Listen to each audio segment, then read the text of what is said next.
Dude, how many times you like walk between the Plum Shack's main kitchen and the bakery and it's fucking snowing or super icy and you got like fucking hand-me-down Crocs that are like 2 sizes too big and you're like fucking like carrying like you said like a stock pot of either like bones or full of stock or oil. Like I mean we carry oil back over there all the time and like yeah, didn't die.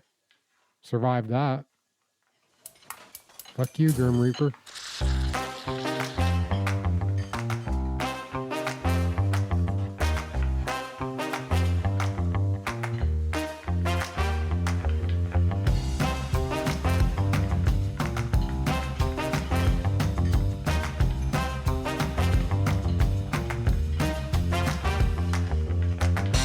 Today, I'm the host.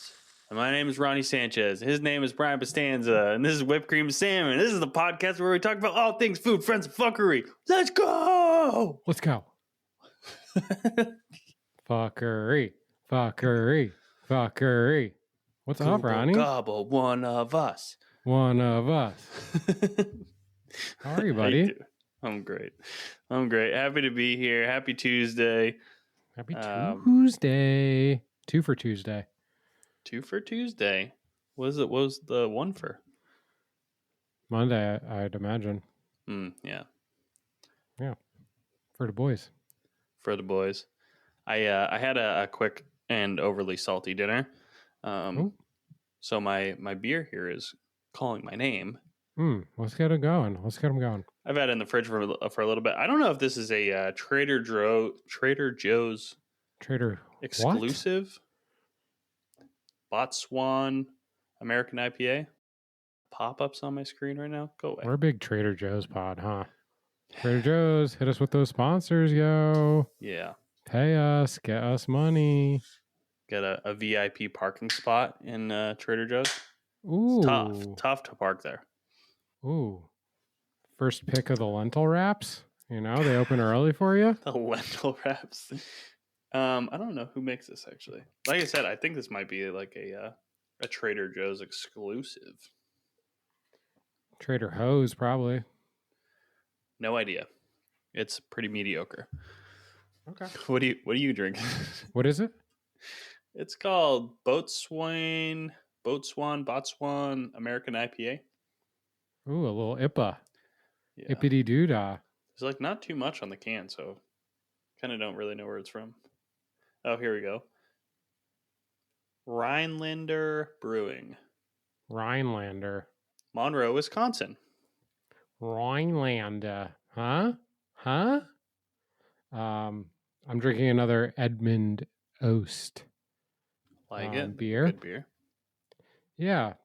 And this one is the Something Cold Premium Blonde Ale from Charleston, South Carolina. Very nice. Let me give you my notes. Hold up. Mm-hmm.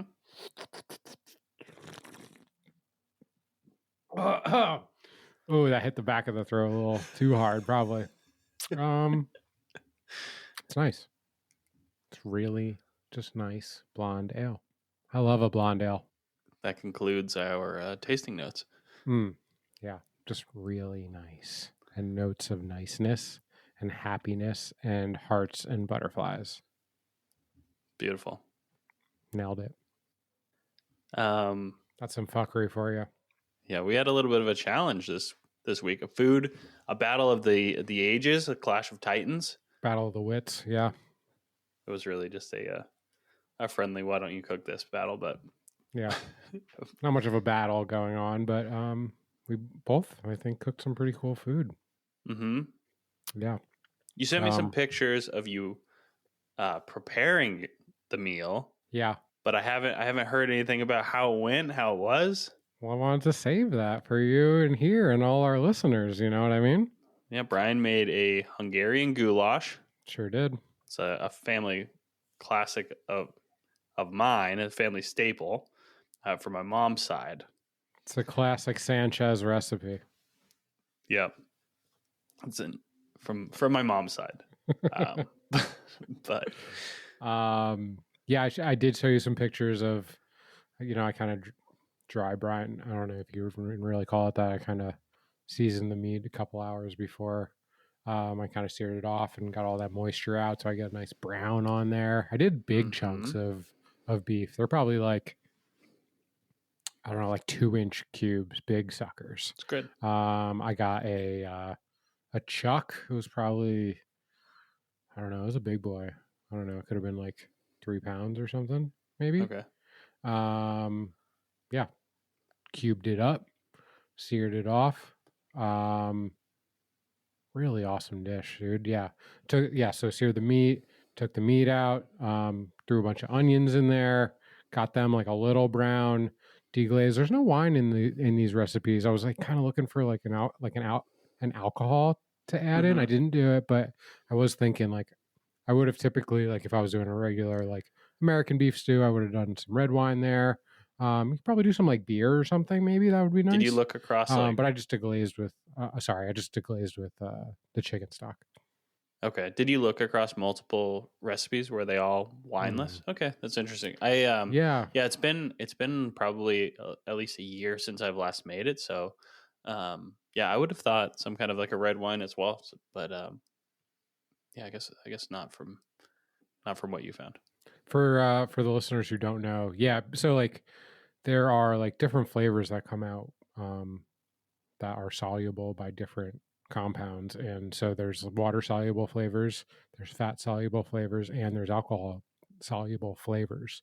And like in a stew in particular, if you like get that browning with the oil and you're like getting flavor from that, and then you're deglazing with some wine typically or some sort of alcohol, that like is going to bring out more flavor and like develop like it's going to like layer flavor on top of each other, and then you like add your liquid last. So but it was super, like, don't get me wrong, it was super fucking good. I also like made chicken stock it was at the morning of, I think the morning of, like I said last week, I wound up getting 2 whole chickens, breaking them down, made a nice stock, kind of did it like French style, really, like Looked like a nice dark stock, yeah.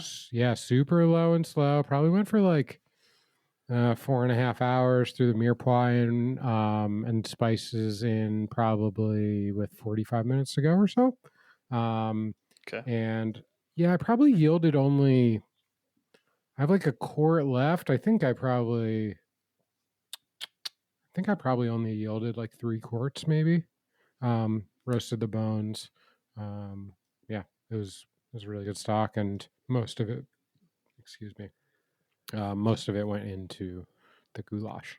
But the goulash, like, what's really cool about it is like it's a long braise, and like you really like beat up those vegetables, the onions that are in there and everything, and that like becomes part of the sauce. And then there's a lot of like paprika in there, which like gives it this super deep dark red. So it's like beef stew, which is already dark, and then you have this like red beautiful color coming in from the paprika, and then the thickness comes from the reduction of the chicken stock, but also like just the onions just disintegrate into and become part of the sauce. And it was awesome.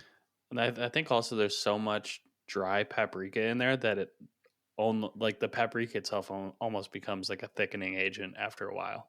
I don't think I went as hard as you were describing. I actually ran out of paprika, but I mean, it's not like I ran out and put a pinch in there. I think I put like probably like 4 or 5 like tablespoons in there. Yeah, and I then, mean that's a healthy amount. Yeah, and then I ran out of paprika. And I actually cheated, and I put a little smoked paprika in there, just probably a teaspoon in. It's okay. It was nice.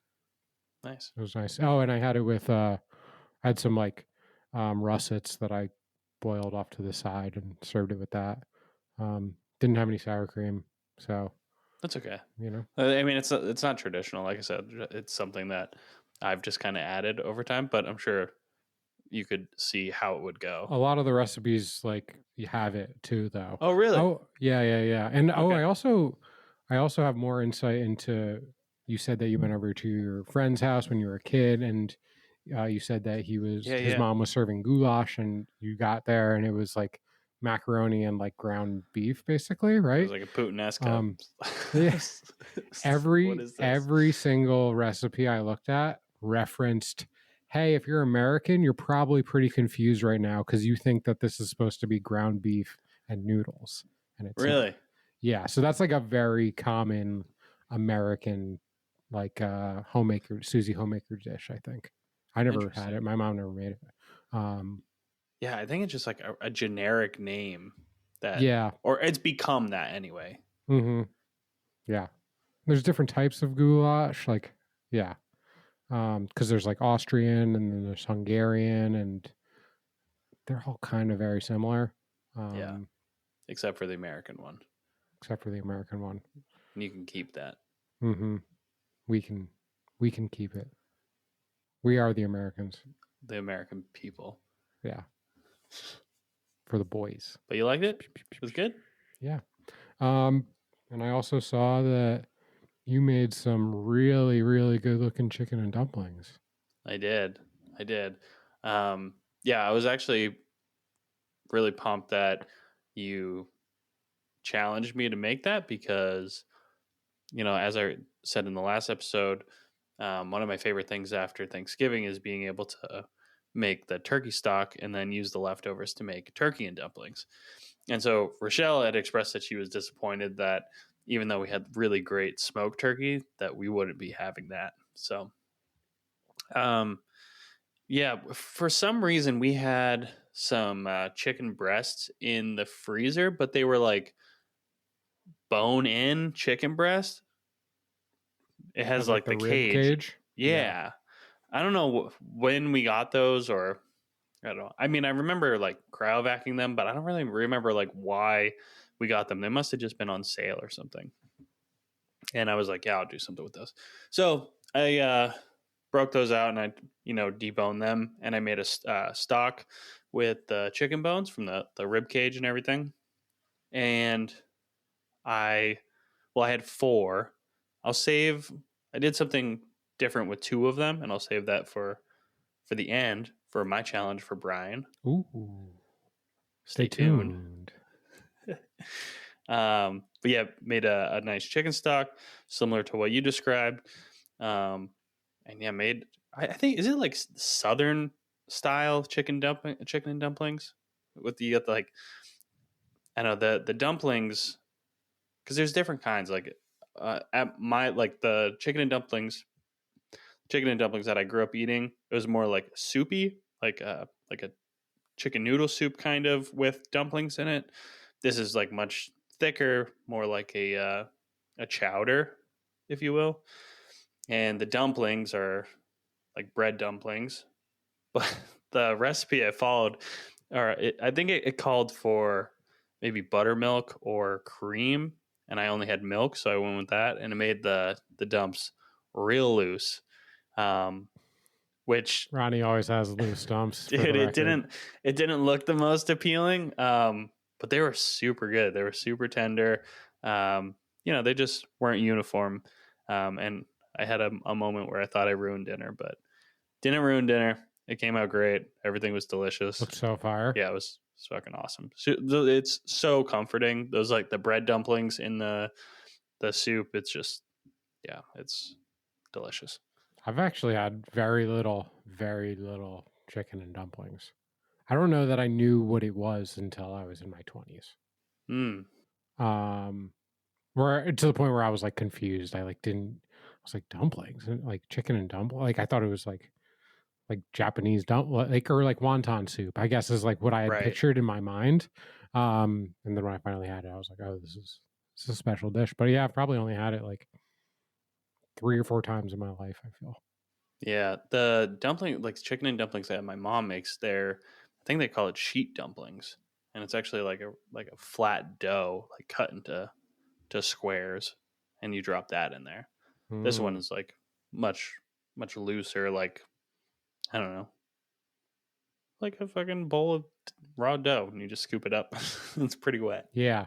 So is the dough like what's it like? Is it like really glutinous, or is it like really easy to scoop like with a spoon, or like It's really wet. It's actually pretty similar to like a biscuit dough, minus minus chopped up butter.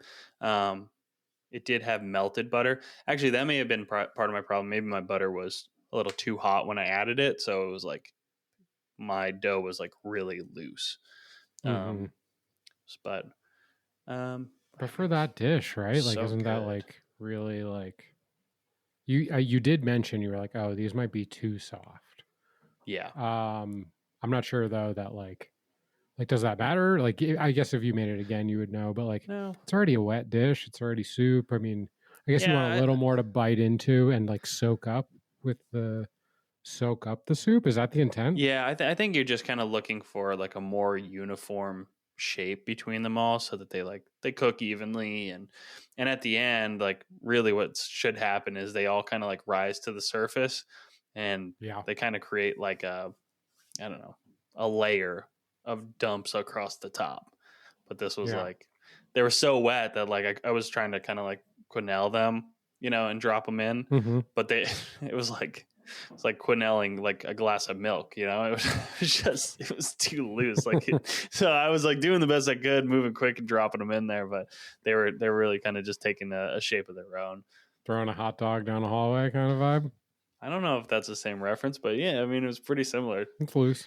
Yeah. It was very loose. That's good. Yeah, pictures looked really good. Rochelle looked happy. And we love happy diners. Yeah, It's our favorite absolutely. for sure. So we're gonna save our challenge for next week. Well, I guess we can get into them. You want to get into it? Yeah. I have a option choice for you. Okay. You ready? They're Yeah. both stews. Okay. Stewy. Either take your pick between a like Creole gumbo Okay. and a chili verde. Ooh, I love both of those things. Hmm. I'll do the gumbo just because I've made far less gumbo than I have chili verde. Cool. Okay. Cool. That'll be fun. Gumbo. Yeah, that sounds fun. Actually, I can't recall the last time I ever made a gumbo. So, for you, this is I said that I split up the chicken breasts. We had 4, and I saved 2, and I was going to smoke them, and yeah, one of the guys. Oh, thank you. One of the guys from work, he works another restaurant as well, and he brought me this really beautiful aji amarillo like barbecue sauce that he made. Quote, air quotes, barbecue sauce. And it was like aji amarillo and yuzu or no, not yuzu. I keep saying yuzu. It was aji amarillo, ginger, lime, white soy. I don't know if you're familiar with white soy. It's Not very. I did some research into it, and it's made with wheat, and then soybeans are added like towards the end, and similar to soy sauce made with wheat instead of soybeans. But Gotcha. What's the do you know what the soy sauce process is like? not totally. I know that it's like, they ferment the soybeans, I think, with like koji, and they just like age it for a really long time. Becomes like dark, and then I don't know if that I don't know a whole lot about it. We can do some more research on soy sauce manufacturing and become more well educated on this topic, and we can talk about it on here. Sure. I would love Be that. fun. But anyway, the sauce is like aji amarillo, which is like I think it's like a Peruvian pepper. The sauce is like beautiful, like really, really bright yellow. So I was gonna smoke it. Didn't have time to smoke it. I salt dry brined the chicken, and it sat in my fridge for like 3 days. And then yesterday I was like, I gotta fucking cook this thing, or I'm gonna just have to throw these away. So I ended up doing that. I made Peruvian chicken, and basted it with this ají amarillo sauce, which is not, I don't know that that's totally like traditional in that, but Peruvian, it like worked out.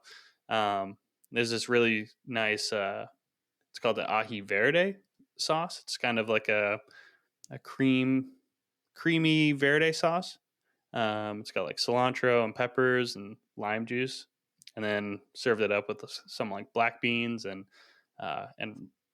excuse me, and a long grain rice. It's really good, really delicious. Fuck yeah. So I want you to make Peruvian chicken. Peruvian chicken. And you want me to follow that, or are you just saying generally, just like pick something Peruvian? No, it's like a standardized thing. Like if you looked up Peruvian chicken, you'll get like a whole bunch of search results. Okay. For like the same thing that what I'm talking about. I did a little bit of a different twist on it with that sauce instead of like the traditional marinade. But yeah, a Peruvian chicken. It's something I've gone back to a bunch of times, and it's delicious. Hell yeah. That's what's up. I will definitely try that. And I got a bunch of chicken to get through that I've already brined and I'm ready to rock with. Let's go. You did? Yeah. Should I do? I got thighs. I got legs. You know, I'm a thigh guy. I got a couple titties left. Okay. They're ready to go. They're plump. And we love that. Yeah. Love that for them. Yeah, I did. I ended up doing they were skin on chicken breasts. I did them in a cast iron and then finished them in the oven. And then I took that ají amarillo barbecue sauce and just kind of like basted it on there. It was like it's kind of more like a vinaigrette really than like a traditional like barbecue sauce. But the oil in it, just coated it nice. It was so good. Hell yeah. Do you ever see people, you just reminded me of something with searing chicken or whatever. You ever see people, or do you ever take a weight and like weigh your chicken down, or not just chicken, but I guess anything, in the pan, so you get like a nice even sear on your protein? It's something that I've like haven't really done. I guess like I wouldn't say like it's something that I'm aware of, and like definitely like a lot of times if I throw something on the grill, I'll palm like press it down onto it so there's like a nice like you get a nice sear on there. And same with the steak and like a cast iron and stuff like that. But I've recently seen a couple of videos where like they actually like had like one of those like I don't know, it's like a burger weight kind of, and then just like put that on top of the chicken with the skin side down and like weigh it down, not to the point of when it's like really cooked. It's really like that early on phase where like it's raw, but you're trying to get that initial sear on there. Something I thought looked pretty helpful. Okay. I can't say that I have, but I think that there is a dish called like brick chicken, and I don't know what that is. I don't really know. I feel like I've seen it on, a cooking show or something, or like a tour around, Food Network kind of thing where they're like go and check out someplace.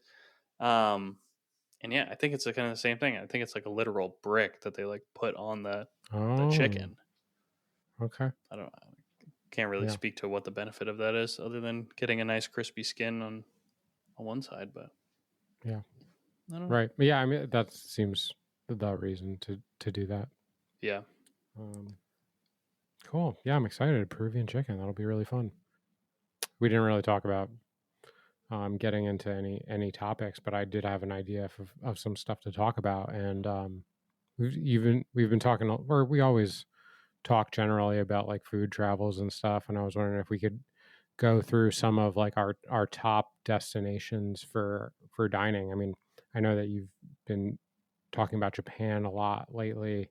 Super into that. I would love to just go through like some of our top like places where we think that we'd really like to go in the next 5 years or so. Yeah, that's a fun thing to talk about. Yeah, I mean, Japan is definitely on my mind as a 2025 goals. I want to get out there for sure. Got the yakitori grill. Definitely want to go check out some yakitori spots and see what it's like, in the heart of it, really. I mean, and you see all those reels on Instagram and stuff, and they're just like these like tight alleys and the yakitori spots. I feel like you have to like almost crawl inside of them. They've got like all these like low hanging banners and stuff, and it just looks like really fun and intimate. Same with like the ramen spots out there and sushi, obviously, but I don't know. Everything just looks so good. All the food. Sure. Yeah.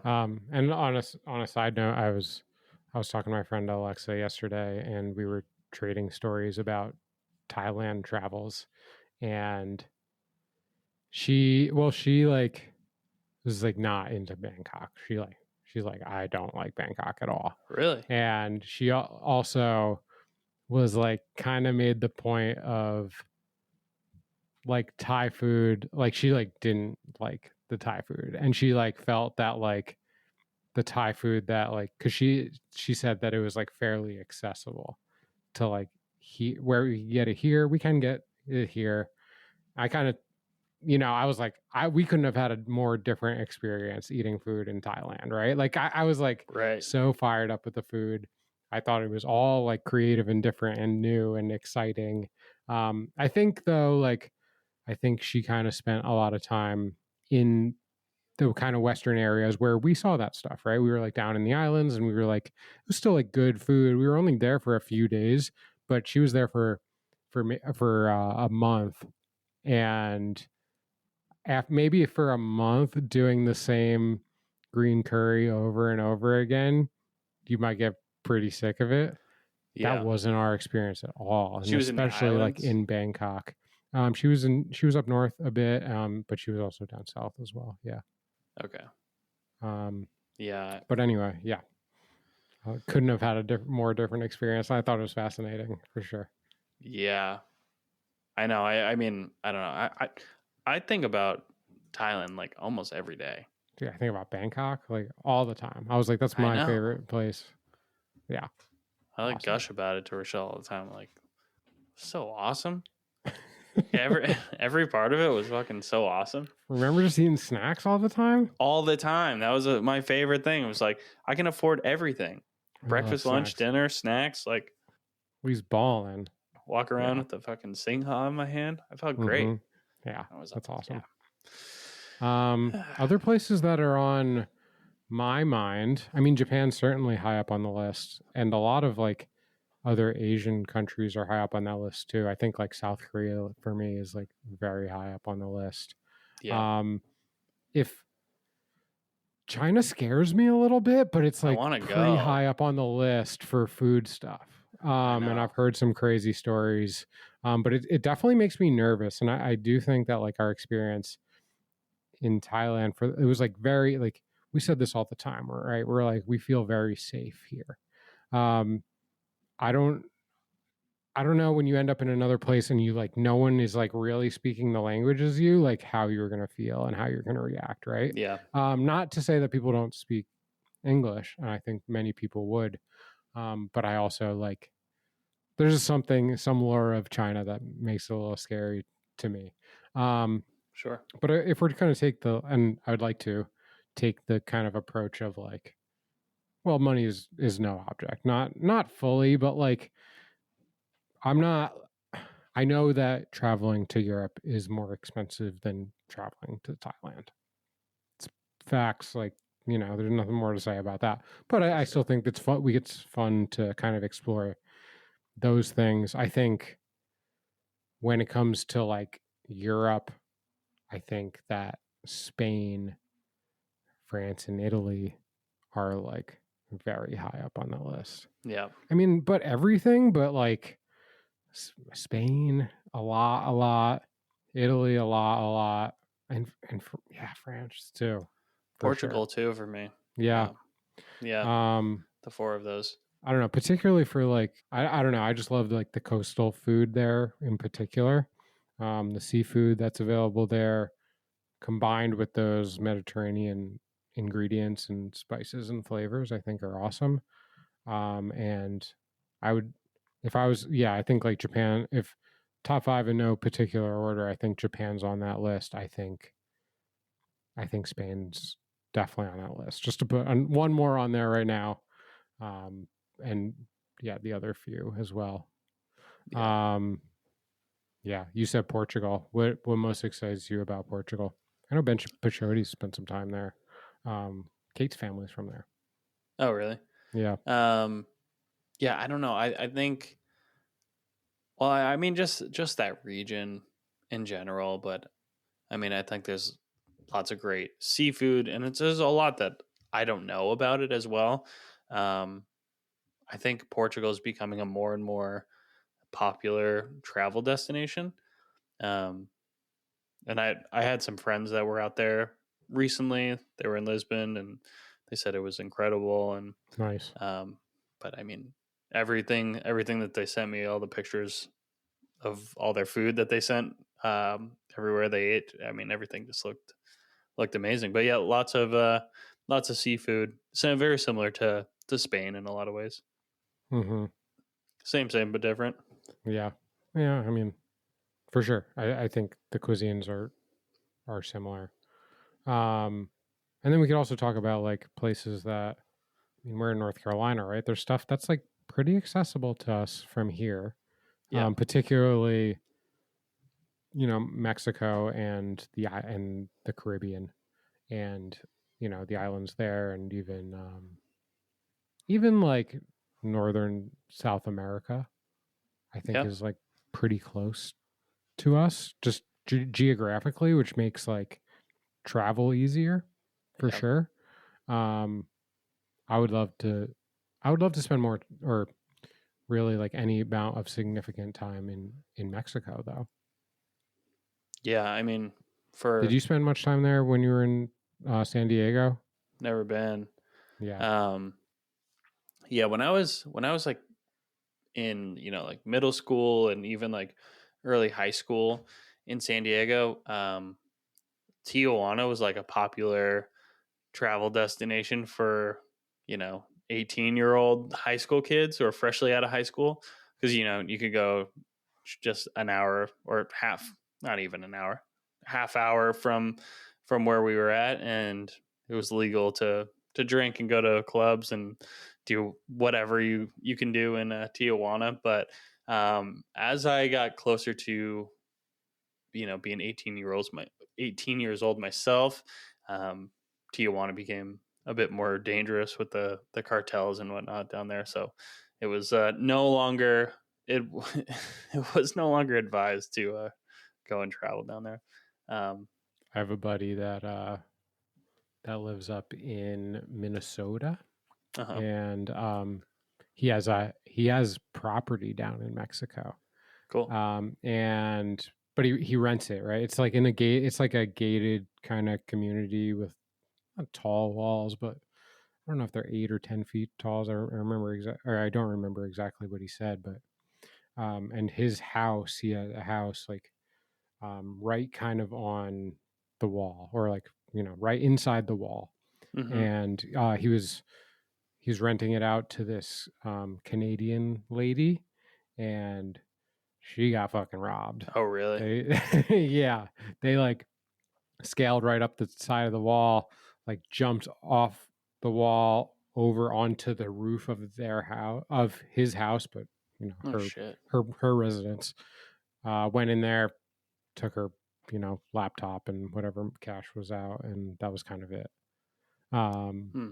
but not to make a big bummer out of the episode, but I know. it is dangerous for sure, and like people do get like shaken up by like and super corrupt. Like the police officers are definitely super corrupt.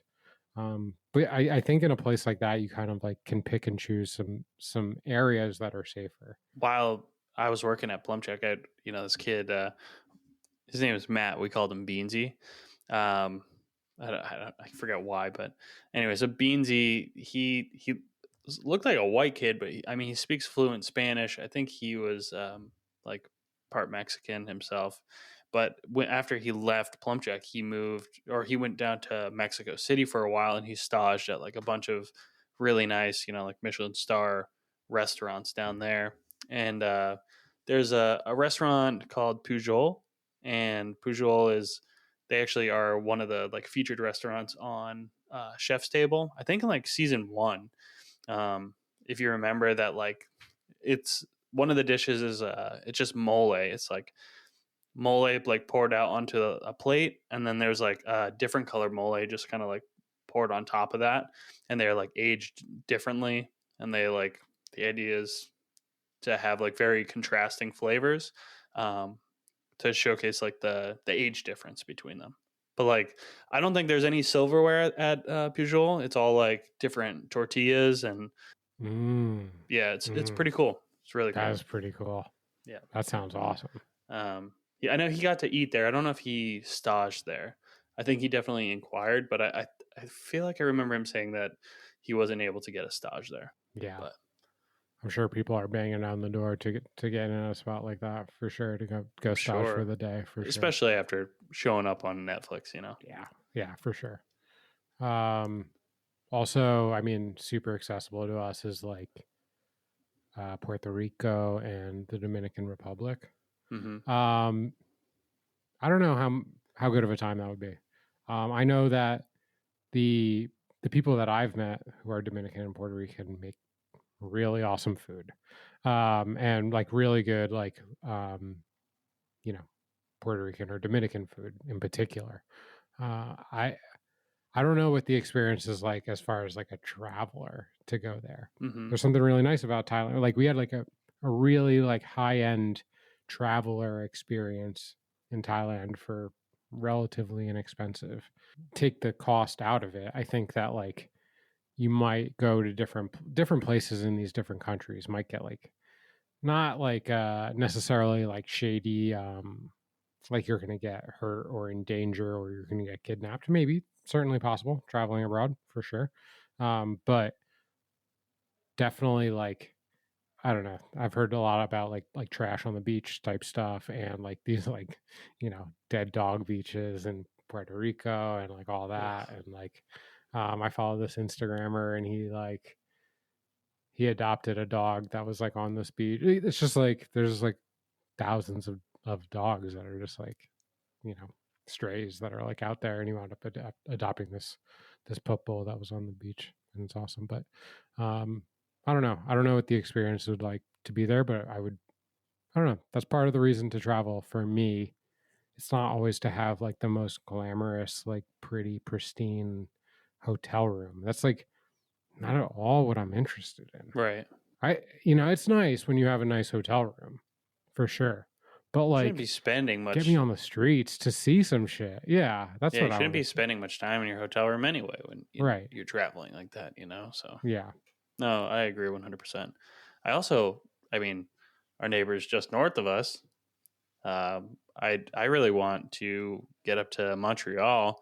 There's supposed to be all kinds of great food in Montreal. Ooh, nice. One that comes to mind is Joe Beef. I don't know if you're familiar with that one. Yeah. They're just like, I don't know, it seems like just the most gluttonous restaurant of all time. It's just like foie and I don't know, just truffles and ribeyes and like just the, I don't know, delicious food. Like duck confit and I don't know, anything that you can imagine. Was that on the episode of, I don't know if it's No Reservations or I think so, yeah, or something like that, where Bourdain's up there and he's like, they go like ice fishing, and they're like in this cabin on the lake or whatever, and they're like searing foie gras on the lake that's like 30 miles like onto the lake or whatever. Yeah.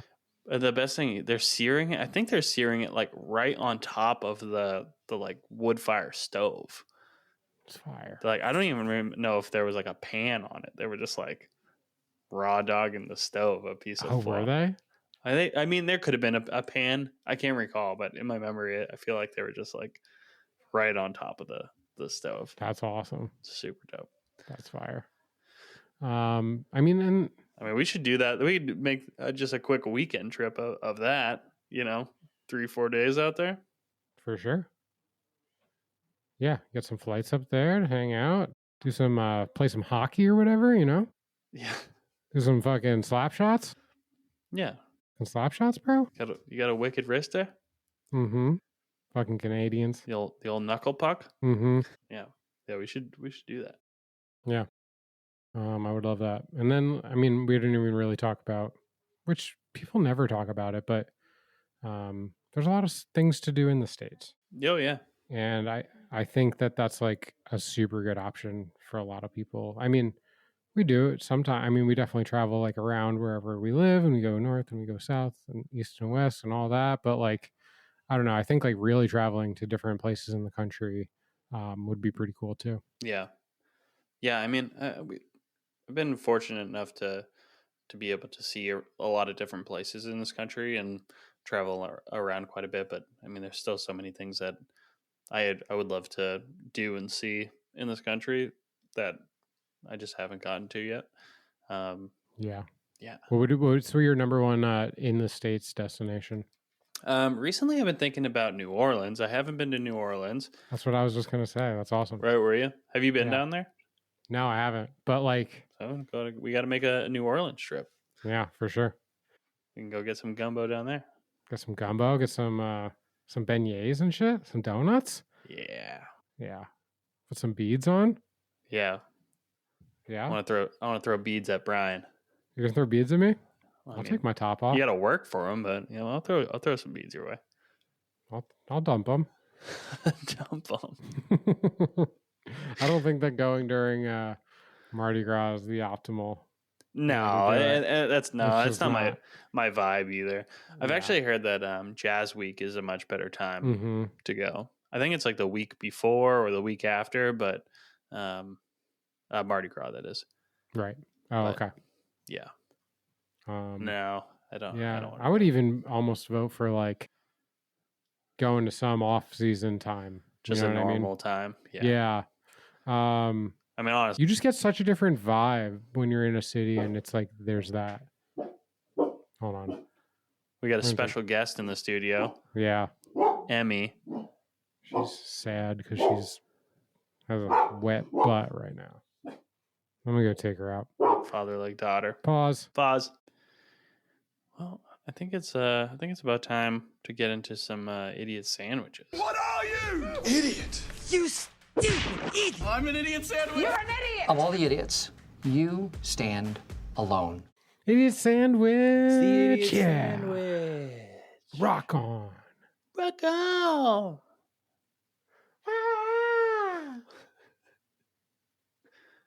Why don't you kick it off for us? I was scrolling around BuzzFeed Okay. today, and I found something that I could not resist talking about. So let's idiot sandwich this person Okay. properly. Let's give them their flowers. I'm a believer of giving people their flowers, and this is just it was just kind of a I don't know. There's like a little caption, right? There's not like a full story to this thing, Okay. but this is a picture of a fryer, Okay. and there's oil all over the floor. And the caption of this picture is, "To the line cook who emptied 350-degree fryer grease into a plastic bucket, I hope you like mopping." And the picture is it's like a plastic, like a Lowe's or Home Depot bucket that's sitting inside a plastic like crate, and it's melted, and there's just oil all over the floor, and it's hilarious. I've never done this. It's actually like not even that hard to do that. I think like because you could think that it's cooler than it is and do that and like get yourself into a really big mess. And I think that that's probably more common, and it's probably honestly what happened. It's been off for 40 minutes and now I'm draining it. It's a bad move. It's just bad move. Bad move. And you should drain it into something metal, probably. Yeah, that's probably a safer bet. Some places we had to like pour the oil back into the cartons. Yeah.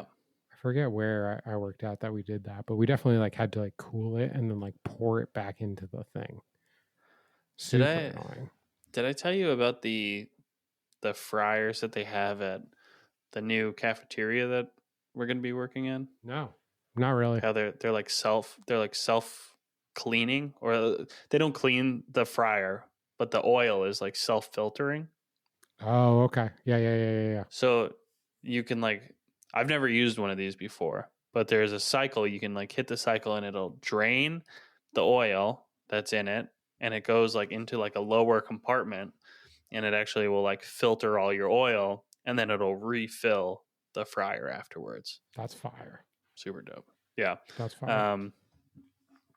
There's a couple jobs in the kitchen where like every time you have to perform these tasks, thoughts of like, dropping a bucket of hot fryer grease all over yourself, and losing all of your skin, or jamming your hand. There's certain jobs that you do in the kitchen that every time you perform these tasks, the thought of like, oh, I hope I don't drop this whole, pot of hot fryer grease all over myself and lose all the skin on my body, or I hope I don't jam my hand into this mandolin and slice the palm of my hand off, or I hope my hand doesn't get sucked into this meat slicer. There's certain things that go through your head every time you perform these tasks in the kitchen, and I think they're good things. If you don't have those thoughts, then you're probably not being careful enough. Yeah, you're too high. For sure too high. Dude, how many times do you like walk between the Plum Shack's main kitchen and the bakery and it's fucking snowing or super icy, and you got like fucking hand-me-down Crocs that are like 2 sizes too big, and you're like fucking like carrying like you said, like a stock pot of either like bones or full of stock or oil. Like, I mean, we carry oil back over there all the time, and like, yeah, didn't die, survived that. Fuck so you, bad, Grim though. Reaper. Oh man, my idiot sandwich. This is a story that I was reminded of this today. I was breaking down some tenderloins, and I was reminded of this story that a buddy had told me. He was a sous chef at this restaurant, and there was this guy who, you get this a lot in restaurants. Someone new shows up. They claim to have a lot more experience than they actually do. They're like a bit more like arrogant, and just try to play it off that they know more than they actually do. And this individual was the same kind of way. And it was kind of like, the beginning stages of him working there. And he must have played it off well enough. And it was really busy. I think it was around the holidays. And the sous chef asked this kid, this cook, he was like, hey, have you ever done a prime rib? And he's like, oh yeah. I've, all the time. And he's like, awesome. He's like, it'd be really helpful if you could get the prime rib started. He's like, gotta go in the walk-in, grab the prime rib, told him how to season it up. It's like, throw it in the lower oven, whatever. Pull it at whatever. Well, a couple, an hour or so, 2 hours goes by, and my buddy goes to check on it. Service is right around the corner. They're going to be open. And he goes to check on it. And when he opens up the oven, it's not a ribeye. It's not a prime rib in there. It's an entire tenderloin with like the Chateaubriand still intact, all the silver skin, all the trim, the chain, every bit of it was completely untouched. And this kid just seasoned up the whole thing without trimming any of it and threw it in the oven. And he thought it was a ribeye, and he thought he was roasting a prime rib, and it was not. It was just a very expensive filet mignon tenderloin. Naked Wellington. Very naked Wellington. Very naked. So, idiot sandwich, that guy. Idiot sandwich, that guy for sure. Real dumb move. Do you know what kind of place it was? Serving prime rib. I mean, country club or was- something. It was in Truckee. I I know gotcha. that. I was gonna say, like, just generally, just people aren't getting trained at all, and like, I know people come in talking hot shit, but like one thing that I learned out of Zool was that like everyone will get trained when they come into the restaurant. Yeah. And that's something that stuck with me. Since then, for sure. Now, like when I went back to Plum Jacks and I was the sous chef, I wasn't like, and we had someone new, I wasn't necessarily like, here's how to cook a burger. But like, I was going to be standing on that station with Watching them. Yeah. And like, and I think it's super fair. It's super fair to do that stuff. I used to think that it wasn't fair. When I was a young line cook, I would have been like, no, I have the experience that I have. I got here because don't tell me how to saute. Don't tell me how to do this because I know already how to do that. Which, I mean, that is the value of experience. But like, it's your restaurant. You got to you got to show people how these dishes are. And like, if you just hand someone a menu, a line cook, and you're like, make this thing, they're gonna make their interpretation of the thing. And in fact, that's kind of what we did a lot at Plum Jacks. We all had our own plating. We all probably had our own like little touches on these sides, right? Like things would come out like sometimes inconsistently. And I don't even say that like that much as a negative. Like it was really like sometimes like you just have this special ingredient that like you don't always have. And like we're gonna elevate this dish as best we can whenever we can, right? Like and that's kind of a cool thing about that environment is that like we have these truffles right now. Let's shave some truffles on this poutine. Yeah. Like you can't always do that, but like we have it and like let's make the guest experience as good as we can. Or like, I mean, for something like that, it would probably be like, oh, we have like homies sitting in the dining room. Let's like truffle their plates out super hard. You know what I mean? Yeah. But really my point was just that like, I don't know. It's super fair to get to train people. It's understandable that people get defensive when they're trained, but if you do it in the right way and you have the right conversations, it shouldn't be a pain point. And I don't know. I think a lot of restaurants are missing the mark on that piece. Yeah, I would agree. And you're right. It should be a shared idiot sandwich because my buddy should not have just been like, oh yeah, new guy, go fucking start this prime rib.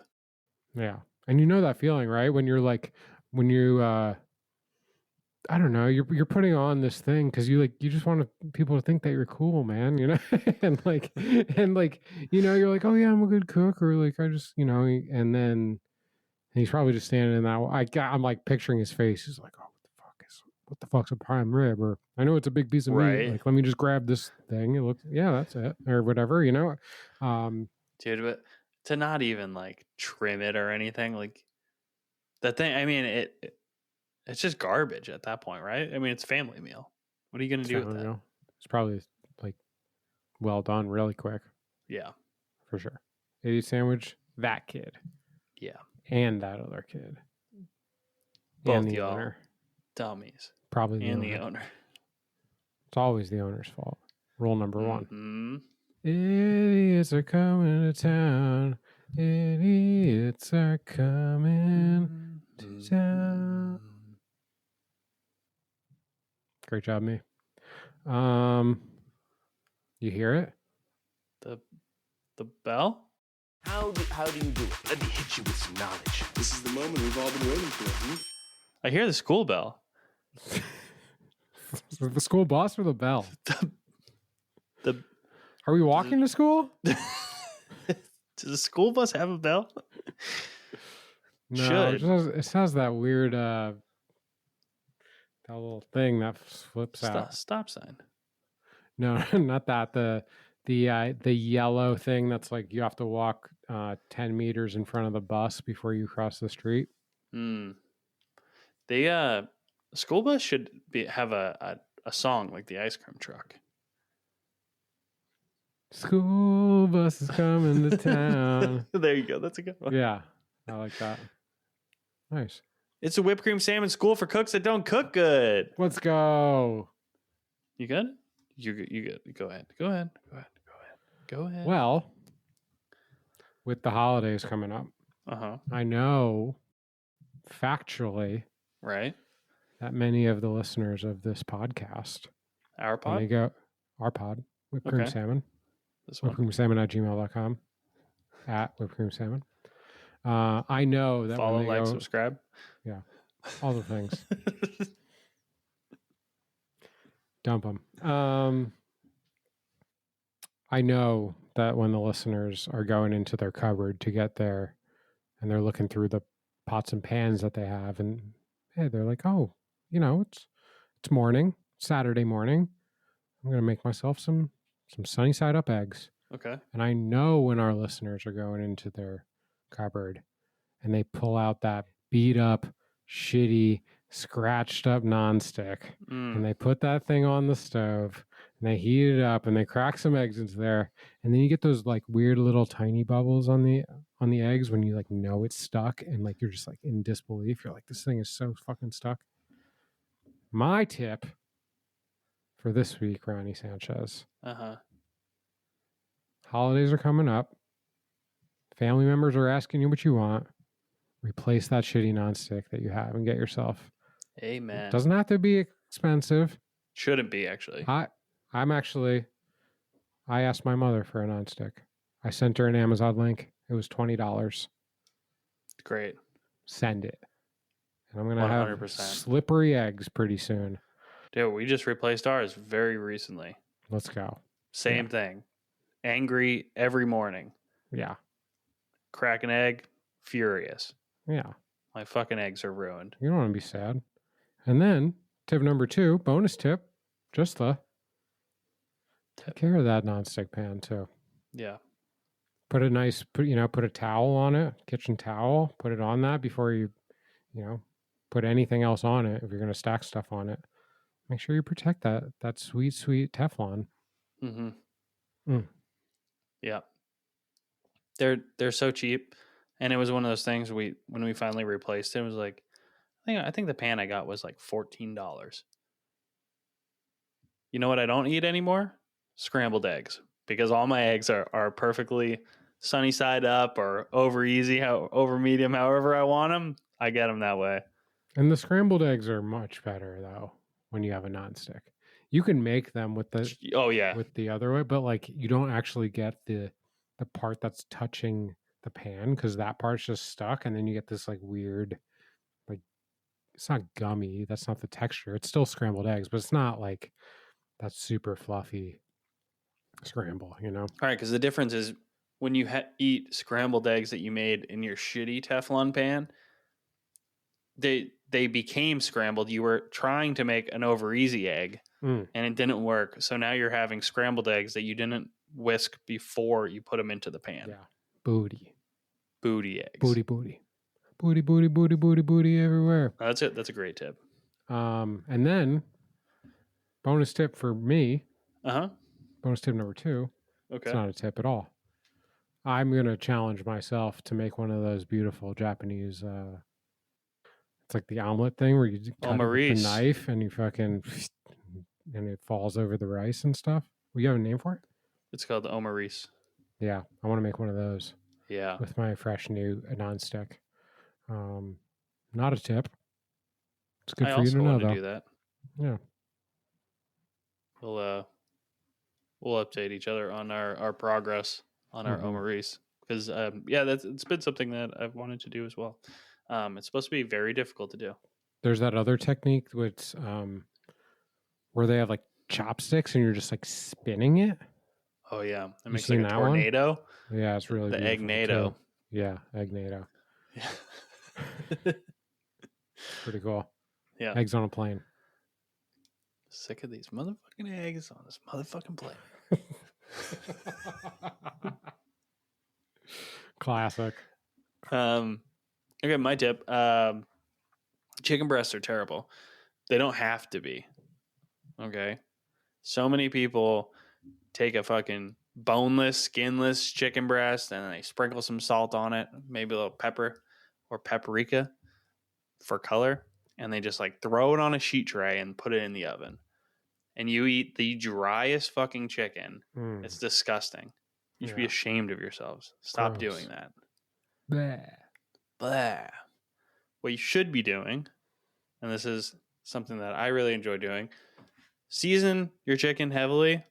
And I like to put it in, I actually use a like a loaf pan, and I'll put a chicken breast. If I don't hardly ever just buy like a boneless, skinless chicken breast. Sometimes we get them. I don't know why. I don't know where they come from. I don't know where they come from. I open up my freezer and I say, where all these goddamn boneless, skinless chicken breasts come from? Yeah. So I put it in like a loaf pan with a heavy amount of olive oil. So it's like swimming in it. Okay. Where it's really almost like confitting it in olive oil. And then cover it with foil and bake it like that. Ooh. And your chicken breast will be so much more juicy and tender and delicious. You can even throw a couple it's like a olive oil poached confit kind of chicken breast. Put some fucking garlic cloves in that motherfucker too. Yeah. Good. Maybe just fucking garlic powder. It's fine. Ooh. You just make it easy. That's great. Your food will taste so much better. Because there's nothing in this world that's worse than a dry chicken breast. We don't poach enough stuff. Can I get an amen? Amen. Yeah, there's some pretty bad dried stuff. Yeah, pork can be bad too, like that. Stay tuned next week where we go through our top 5 driest things on the planet. Our bottom 5 list of dry things. Make sure you don't listen to this at work. Oh my god. Bottom Top 5 dry things. Top 5 driest fucking shit. The top 5 dry things we don't like. Stay tuned. Well, Ronnie, take it away. Thank you all for listening. We really appreciate all of you. Like, subscribe. Join us on our socials at Whip Cream Salmon Podcast on Instagram. Send us an email, whippedcreamsalmon@gmail.com. Send us all of your idiot sandwiches, kitchen tips, gripes, love letters, hate mail. All the things. Give it to us. Peace, love, and good happiness stuff. Stay creamy. Stay creamy, bitch.